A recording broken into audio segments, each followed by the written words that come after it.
What's going on, guys? Welcome back to Carefree Lewis G and welcome back to another match preview. And on Sunday it's going to be Newcastle versus Chelsea. We're going to be looking to get our third win in a row in the Premier League season, whereas Newcastle on the other hand are looking to get their first win of the season. They've drawn one and they've lost one, and it hasn't looked pretty good for them over the last couple of games. They'll be looking to make a name for themselves against us. Now, Chelsea going to St James's Park hasn't been pretty for us over the last couple of years. Since 2011 we've lost 4 and drawn 1 at St James's Park. It hasn't been pretty for us. I mean, we only have to look back to the last game of last season to talk about St James's Park when we lost there 3-0 and failed to make the Champions League. Yeah, that was great. But it's a new season. As you can tell from the football, we're playing a much more attacking brand of football, and it has shown. We have looked very good at phases, but the problem is, at phases as well, we haven't looked that convincing. Defensively, we've been shaky at some points. The midfield disappeared for a small period against Arsenal, but other than that, there's not really that much to worry about. I think the midfield's our strongest position out of all, to be honest. And going forward, I thought we were very good at the start against Arsenal, but I thought around after the 35-minute mark, I thought we disappeared for a little bit. We started to recover once we brought on Kovacic and Hazard. But for periods of time, overall, for the entire team, I believe there are areas that need to be improved. And we have started the season strongly. 2 wins out of 2.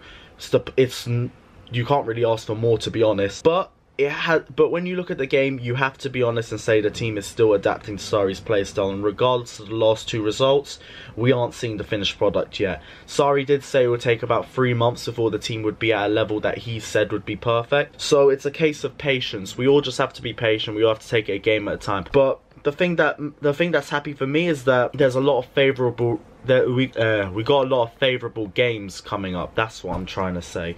We've got a lot of favourable games coming up. We've got Newcastle. Then after that we have Bournemouth and Cardiff at home, and then we got West Ham away. Now West Ham are also, they're going to be the toughest of a lot, but they're also adapting to a different style of play as well, and they haven't won a game either. So it's a case of, I believe the quality is going to show for a lot of these games, and if we can get a run of wins going on, who knows what we could do in the future. Now, I'm not going to stand here and say title yet. I'm probably not going to, I don't believe I'll be saying that this season anyway. But a lot of Chelsea fans think we can make it into the title race. I believe there's a chance, but it's a slim chance. I want to just take it a game at a time, look at it very slowly, see where we are in December, January, and if we're around the top 2 or top 3, I personally don't believe we will be, but if we are, maybe. But maybe. I'm not saying it 2 games in. I've heard a lot of Chelsea fans who are not happy with the way Sky, BBC and a lot of other big names haven't really spoken about Chelsea when mentioning title contenders. I personally think it's time to calm down a little bit. It's 2 games in. Let's take it a game at a time, see where we are in a couple months. As of right now, I don't believe we are title contenders. We have to take it a game at a time. We came in saying our main aim was to get back into the top 4. So you have to look at it as that first. Once we look like we're exceeding those expectations, perfect. Let's try and go for the league title. But we have to make sure we're doing the right thing a game at a time. Let's just take it slowly and let's see where it goes. But going back to the game, on to team news. Now, when it comes to team news, there's not really a lot to speak about. Cesc Fabregas is still out, still recovering from a knee injury. And Sarri has come out and said that Hazard and Kovacic will feature, but he doesn't believe that they're ready for a full 90 minutes. So I do believe it's going to be a case we're going to see them both coming off the bench. And to be honest, I think that's the best option. Both of them coming off fresh will tear Newcastle apart in the second half, and hopefully we'll be able to break them down the first half and make it easy for Hazard and Kovacic to come in and just run the game as they usually do. Going on to the predicted lineup, and I'll be honest with you, I do believe it will be the same team from the Arsenal game. I think it will be Kepa in goal. Now, Kepa's still adapting to life in the Premier League. I do believe that there's areas that he needs to improve on. I believe in the Arsenal game he should have got a stronger hand to both of the goals.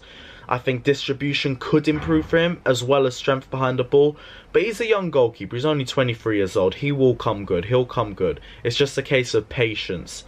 He's got a 7-year contract, and he's been likened to De Gea. And if you're likening him to De Gea, you only really have to look at De Gea's first season at United to say he just needs patience. So let's give him time, and he will hopefully come good. Now, moving on to the back 4, the back four was very shaky against Arsenal. It's been caught out a lot of times, but I do believe it's going to be the same back four. So it's going to be Azpilicueta, Rudiger, Luiz and Alonso. Now, Azpilicueta and Alonso both got caught out a lot out of position, but to Alonso's credit, he's brilliant going forward and he offers a lot in the final third. As for Azpilicueta, Rudiger and Luiz, I do believe they all have areas to improve on, but I do believe it's just a case of them starting to understand the new style of play. So it's just a case of time, which I keep saying for a lot of players.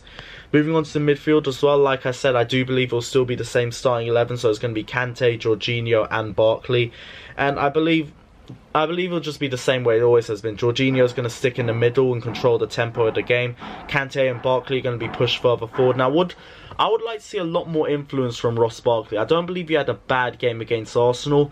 I just don't believe we saw a lot of him. I think in the first half, wasn't a lot of influence. He started to show up a little bit more towards the second half, but I do believe we need to be seeing more of these moments in game. We need to be seeing more and more and more of them, because he needs to have more of an influence. We can't be carrying passengers, and I won't say Barkley was a passenger against Arsenal, but if you want me to be honest and compare him to a lot of the other players, I don't believe that there was a lot of influence from him compared to the rest. So I personally believe that would need to improve. Now, going forward, I think Willian's going to start on the left. As Sarri has said, Hazard is not ready to start the full 90 minutes. So I think Willian will have to start. And Willian was brilliant going forward, but very lazy when it came to tracking back. He left Alonso very isolated, and Bellerin had a lot of fun with him towards the end of the first half. Willian can't be doing the same thing against Newcastle. Willian has been known for tracking back a lot, so I do believe it's just a one-game thing, and I hope it's something that just happens once, we never see it again, but let's just hope it's not a recurring factor. Moving on to the right, Pedro, I'd more or less would say the same for him. He was brilliant going forward, but I do believe he left Azpilicueta isolated at the back. He didn't track back a lot, and I think that is something that they both need to improve on. They both need to come back forwards and help the team defensively as well as going forward. Now, moving on to striker, it's going to have to be Alvaro Morata. He got his second league goal of the season. Showed great composure against Mustafi, which is something that he severely lacked last season. But after that, he still went missing for long periods. And the thing with Morata is that we need to see more of him over the games. The same thing I said about Ross Barkley. You saw a little bit from him, but you want to see more. You want to see it over the entire 90 minutes. And once we get him at that level, then we're going to see the full potential and see how great Alvaro Morata really is. But guys, this is your preview for Chelsea versus Newcastle. Let me know what your score predictions are down below. Don't forget to like and subscribe to Carefree Lewis G. And I'll see you guys very, very soon. Up the Chelsea.